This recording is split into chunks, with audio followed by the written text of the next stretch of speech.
Welcome back, Serious and Silly. This is season 3. I'm Scott, that's Sheila. And today, Sheila, you know I love to do intros. I love to research our guests. I love to find out about them and then do a magnificent intro. But our guest today has introed herself so well on her website that I'm actually going to steal it and intro her with her own intro. It's the first time. So our guest today is Tranna Wintour, and she describes herself as a spiritual, pop culture obsessed, fashion hungry, transgender comedian, singer, producer, and writer. She's basically Barbra Streisand minus the fame, fortune, and my favorite part, clone dogs. You've seen her on Just for Laughs. She's super busy. Check out all her dates at trannawintour.com. Tranna Wintour, welcome to Serious and Silly. Welcome to Champlain College. Yeah, thank you so much for having me. Oh, this is great. Yeah, we're super excited. We talked a little bit off air about how super busy now that you're back performing. So thank you for taking the time out. And we wanted to get to people to know you, kind of how we've gotten to know you from Instagram and your website. So tell us a little bit about yourself and your journey and how you've gotten to be on our show. Oh my God, that's such a big question. But like reminds me of like being on dating sites and people are just like, tell me about yourself. And it's just always so hard to answer. But I mean, career-wise, I never thought I would ever be a comedian because I didn't grow up really watching stand-up comedy, but I always felt this like performer energy within me, this need to create and to express myself. I just was never really sure what form it would take. I have so many interests, you know, music and acting. And really fundamentally, I think what all my interests have in common is that it's all just storytelling. And, you know, it turns out that like stand-up has been like the format that I had been looking for my whole life, but I never could have guessed that that would be it. So would we find like a 6-year-old Tranna Wintour performing in her living room? Oh yes, absolutely. More in my bedroom though. Like it was always more private. And me and my sister used to we used to sort of just do like singing contests together, just the two of us. Like I'd sing a song and then she would give me a rating on 10, and then she would sing a song and I would rate her on 10, and we would just go back and forth. Oh my God. What was your go-to jam back in the day? I mean, at that time it was all Madonna all the time. Oh man, that's so funny because I used to do this with friends too. We'd go into like my dad's old car and then close the doors, and then we would like sing our true voices. And, yes. So it's really bringing me back. That's awesome. That's great. So Scotty did mention Scotty did mention based on your intro. The intro I stole. The intro he stole, yeah. That you had a transition, and I wanted to touch base not about that specifically, but more about finding yourself. And if you have any words of inspiration for fellow students that are going through discovering themselves, right, and that type of thing. And it's also based on, because we have an amazing group of students here, an amazing society called Born This Way, and it's a society of an all-inclusive group of students which go out and support our LGBTQ plus community and also educate everybody else. So yeah, I wanted to, if you have any words of inspiration or hope. Right. Well, I mean, it's so amazing that you have that. Yeah. I mean, it's always tricky to like give words of advice. I find it's such a hard thing to do because everyone's journey of self-discovery is so different that it's really hard to think of something that just applies universally.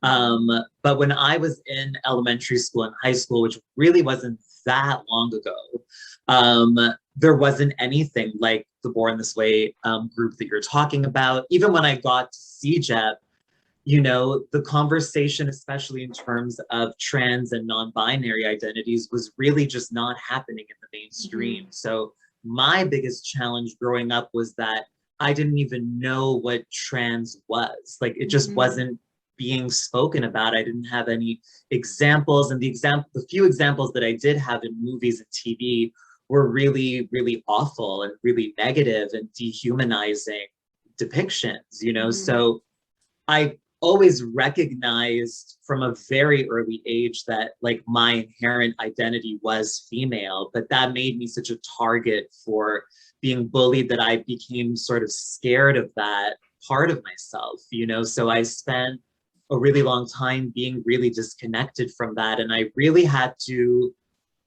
find my way back to that in order to find the confidence to actually perform and do the work that I wanted to do. And I don't think that one could have happened without the other. Like if I didn't come to this understanding of my identity, I never would have arrived at the confidence needed to do the work that I knew that I was meant to do. And so I feel like those two journeys, like the artistic journey and the journey of self-discovery, for me really went hand in hand. Okay. But I'm so grateful that now, you know, people that are, you know, even as young as like 8 have access to information and representation that allows them to be able to identify themselves. So to be honest, I think people that are like probably in their early 20s now, like don't need any advice from me because it's like they've had it, a lot of them have it figured out, you know, so much earlier on than I did. But I think, you know, I think for me, the most important thing is just authenticity. And I think that, you know, when you're able to give yourself the freedom to live your life as authentically as possible, it's sort of amazing what the ripple effects are in terms of your career and the other aspects of your life. I think that, you know, self-love and self-understanding is really the first step. And once you have that, it's kind of amazing how everything else just unfolds sort of naturally. Oh, that's great. You know, you just mentioned though, and you didn't have those role models growing up, right? And now our youth have role models like you that they can look at that. No, it's quite inspirational. I mean, you know, like you know, in my own small little way, yes. And I do hear from people and it's always very surreal. Even, you know, hearing you say it, I do have a hard time like acknowledging that and letting it in because it is just so beautiful and it is so surreal to me to like be on the other side of that. And it's like, it's something that I always want to honor and, you know, take seriously. I do have a follow-up question. Sorry, Scotty, I know this wasn't in the rehearsal, but as an ally, what can we do to help support our fellow brothers and sisters in the LGBTQ plus community? I think there are like, you know, like the sort of broader elements of that, which is really just like you would in any friendship, you know, just be there for your friend. I don't think that really changes based on someone's identity, you know, just that the simple principles that go along with being a good friend.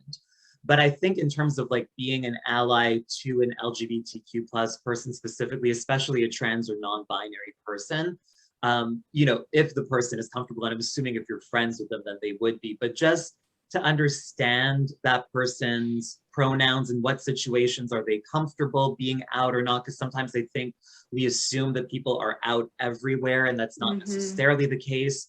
So I think it's really about knowing that person's specific things, you know, their pronouns, in what situations are they comfortable, you know, being out, in what situations are they not, so that you can really help them when you know those things. So for example, I think knowing those things allows you to, in the moment, let's say there's a group situation and someone misgenders your friend, you can do the correction for them, you know, because that takes a lot of pressure off of your friend's shoulders.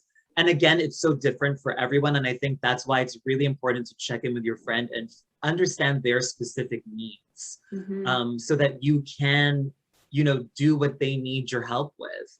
So for me, for example, you know, like if I'm like at a restaurant or even at the grocery store and like the waiter or the cashier misgenders me, like I don't need that to be corrected. Like this person doesn't know me. I don't give a shit. So, and to me in those situations, like making a correction is even worse because it just feels so pointless, but that's how I feel. You know, someone else is going to feel differently. But so, you know, someone who's friends with me who knows that if they're in the situation with me, they know that they don't need to say something. Whereas like one of my close friends who I do a lot of creative work with, his name is Thomas, we have a podcast together on CBC. We do lots of shows together. You know, if we're in a work meeting with, like, let's say with CBC people and someone misgenders me, Thomas knows that I actually like it if he corrects them instead of me, because I have such a hard time, like, still to this day, I don't think it's related to like my deep-seated fear of anything that resembles confrontation. So I'm just like not the best at, like, it's not even about standing up for yourself, because often when you're misgendered, it's not necessarily malicious, it's just a mistake. But you know, in those situations, I would want Thomas to like do the correction for me. It makes things easier for me. So again, I think as an ally, the most important thing is just ask your friend, like, what are their needs? What are the situations where they feel uncomfortable? What are the situations where they feel okay? And so that when you have an understanding of those specifics, because again, it is really specific to each person, I think that will allow you to be the best ally possible. That's perfect. That's fantastic, like, answer. Yeah. Thank you so much. Great advice. Not just because you're a transgender person, that not everyone fits into the same box. So exactly, like not everyone has, not everyone has the same needs. Not everyone feels uncomfortable in the same situations. And I think sometimes, like, when we're talking about being an ally, it just gets painted with this very broad stroke. And so like everyone thinks that everything applies across the board, and it really doesn't. So yeah, I do think it's really about understanding your friend's specific situation. Yeah. So Sheila, if we can just switch gears, I mean, that's some wonderful advice, but also Tranna is funny AF. Can I say AF on our show? Yes, you can say that. Okay. Me and Sheila were watching some clips, and like I said, go to Google, and then once you Google and love Tranna, go out and buy some tickets, because I think like most comedians, she went 15, 18 months without. So I just wanted to ask you about the comedy, because for me, standing up in front of people, and I'm generally used to speaking with people, but it still seems like it would be the worst. But you seem to love it and do well at it. Well, yeah, I do love it, but I think that's because, like, again, I just have this nature as a performer, and it's not better or worse than any other kind of energy or gift. I just feel like this is what I was given, and if it wasn't this natural thing for me, I wouldn't do it, you know. But for me, it's so natural. Even when I was in elementary school, I didn't do a lot of like school theater type things, but I loved like public speaking. I loved like doing oral presentations. Even though they made me so nervous, it was like a good nervous, it was an excited nervous. It's weird, like, this is sort of a side note, but like my friend Thomas, who I mentioned earlier, is like really into astrology. And like, I think it's fun, and like, it is, you know, cool to check out certain aspects, but it's sort of like built into my chart. Like, there's this whole side of my chart that is really about being a communicator, and I really do see that, and I think that it's always been, again, like so natural and so self-evident for me. But it is terrifying, and I just had a show on Friday that was actually amazing, and a friend of mine was there, and we were speaking after, and I was telling her how, because when I watch stand-up, I don't really laugh out loud that much. Like, I laugh out loud a lot with my friends or like movies, but stand-up, like, I don't know, like, it doesn't mean that I'm not enjoying it or not finding it funny, but I just don't tend to really laugh out loud. And so I told my friend that like every single time that I perform, like that very first laugh, that first joke that lands, always feels like a miracle to me. Like, it really blows my mind that this happens. And I don't fully understand how it happens. I just know that like I have this thing that I can do. And, you know, obviously there are a few times where it doesn't work out, and that's fine. But yeah, it is terrifying. And there are definitely some moments before getting on stage where I do ask myself, like, why am I putting myself through this? Oh my goodness. No, that would be very terrifying. I feel like I would throw up or something just to imagine being on stage. Oh my gosh. I mean, when I first started doing it, I would be nervous like the entire day. Yeah. Now I just get nervous like 5 minutes before I go on. And it's a good nervous. It's like, it's an excited energy. It's a nerve. And it's rooted in me wanting to do a good job. And it's rooted in me just like wanting to entertain and make people happy. And I guess I'm just like a people pleaser. Tranna, how would our students follow you and just like, you know, just follow your journey? What would be the best way? Well, I would say Instagram is my best self, and Twitter is my worst self, and they're both fun. So Twitter and Instagram is really the best places at Tranna Wintour. Okay, simple. Yeah, perfect. Okay, great. And Scotty, did you have something to say? Yeah, like we said, thank you, Tranna. You're yeah, I mean, I know you're getting shy when Sheila said you're a role model, but I think anytime we have someone like you on the show and people watching, I think a role model is definitely what fits. I think you do some awesome work. You're funny as hell, and people should definitely go out and see you. Wow, now. thank you so much. That's so go nice. This weekend. I mean, I'm not performing this weekend, but I do have a cool show coming up on November 5th, which is a solo show. So that will be the best one to check out. Where is that located? In Montreal? It's in Montreal. It's at a place called the Diving Bell, which is a great little venue on Saint Laurent. That's like my second home. And this show is a mix of like comedy, storytelling, and music. So it's like, it's a full experience. That's awesome. So I'll put some of those details in the description when we're posting this. That's fantastic. Yeah, perfect. Yeah, I'll send you the buy us tickets, Sheila. Buy us tickets and pay for my alcohol and food, please. Sheila, don't do it. Don't do it. I'm doing it. What a mooch, man. No, again, thank you so much. You're speaking about your authentic self and that it's so important to be that. And obviously you resonate, you authentically yours. Yeah, it's just we really do appreciate you coming on. I think that your words are extremely valuable.